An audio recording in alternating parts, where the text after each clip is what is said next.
Bog življenja, ki premaga smrt, o njem nam govori Božja beseda, ki jo je pred homilijo 2. aprila razložil papež Frančišek. Sveto mašo, ki je bila prvi dogodek na programu pastoralnega obiska v škofiji Karpi, je daroval na trgu mučencev v tem mestu. Sveti oče je zbrane vernike povabil, da bi se posebej zaustavili ob zadnjem čudežnem znamenju, ki ga Jezus stori pred svojo veliko nočjo, ob grobu prijatelja Lazarja. Tam se zdi vse zaključeno, grob zapira velik kamen, okrog njega sta samo jok in pobitost. Tudi Jezus je pretresen zaradi dramatične skrivnosti izgube ljubljene osebe. V duhu je bil ganjen in je vzdrhtel, zatem se je zjokal in še v grobu ter, kot nam pove evangelij, je bil v sebi spet ganjen. To je Božje srce, daleč od zla, toda blizu tistemu, ki trpi.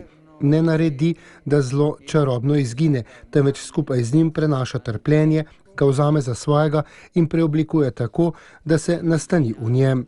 Jezus ne beži pred trpljenjem, vendar pa se ne pusti ukleniti pesimizmu, je zbranim dejal papež Frančišek.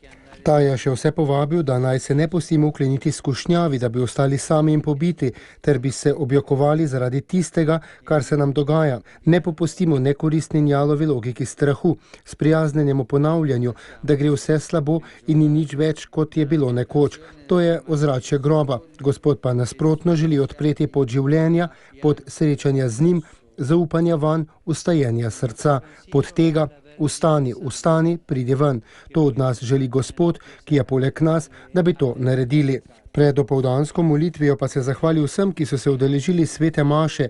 Posebej se je zahvalil bolnikom, saj je bilo navzočih kar 4500 bolnih oseb. Hvala vsem, ki svojim trpljenjem pomagate cerkvi, pomagate nositi Kristusov križ.